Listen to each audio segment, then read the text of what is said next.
Right, let's get going, folks. So, welcome everybody. I'm here for 20 minutes to share with you how to win more sales pitches. So, a sales pitch. I think it's a golden opportunity, isn't it? Because, hey, you know, you've probably been invited to do this.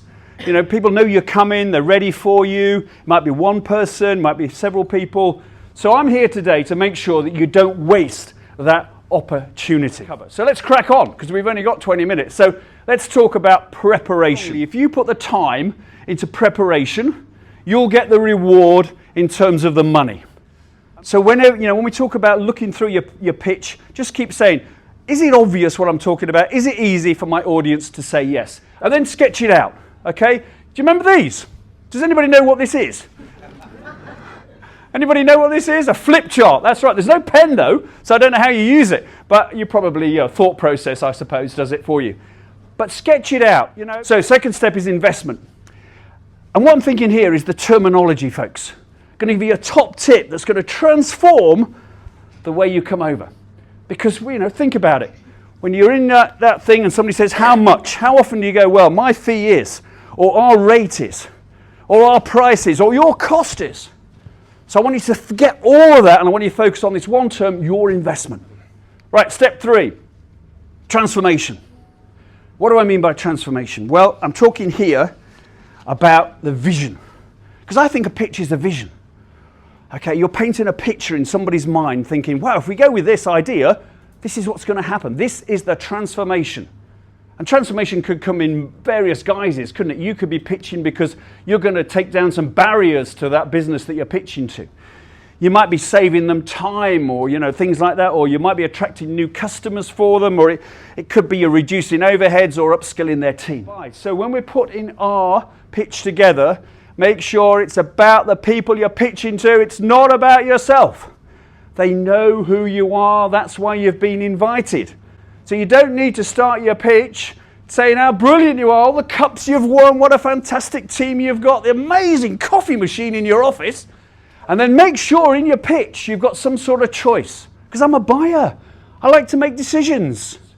Make sure you devote a bit of time to practice, folks. Because practice, we hate it in business, don't we? How many of you here today can honestly say you practice things before you do them in business? And also practice out loud. Now, I was here this morning in this very room doing exactly what I'm doing now at about 8:30. None of you were here. And the one thing that practice will do, you'll become a ruthless editor. You will take stuff out. Okay, so last night when I was staying in the hotel last night because I've come up from Cornwall, and I went through it last night, not in here, on my iPad, and I thought, I've got 4 slides in there. I don't think, we don't need those. So I got rid of them. And then I got rid of another 2 and another 2. Then finally, happen. Let's make it happen, folks. Let's make it happen. Let's be successful. Let's make it happen. So the first thing you can do, now you've done your preparation, you've got your head around investment, you're going to talk about a transformation, you know the content works, you've practiced it, it's all in the time zones, everything, you're ready to go. So now you can start thinking about success. And then explain what's going to happen. And you say, well, over the next 15 minutes, I'm going to do my pitch for you. I'm going to show you the solution I've come up with to the problem you described, the gap you've got to fill. I'm going to explain to you your level of investment. You got that word in early. And I'm going to show you how this is going to transform what you do in terms of whatever the area you're working in. So you've got investment you've got transformation in your first minute. And don't forget, we've agreed that there'll be a 10-minute Q&A afterwards, and I'll take your questions then.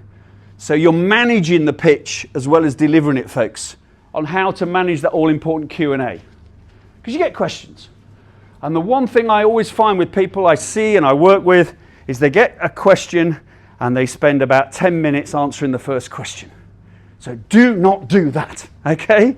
So the first question you get asked is probably not the best question, so keep your answer brief. How do you then finish your pitch and what happens next? Well, when you finish your pitch, you've got to agree where are we at. So get that number, mobile number from that person, agree you're going to phone them. If you can get them, if you use Calendly or something like that, get them on a Zoom call, ideal, but don't leave them up in the air. So there we go, folks. That's the preparation bit, the investment bit, the transformation bit, content, and we're going to make it happen. Do that. Thank you very much, everybody.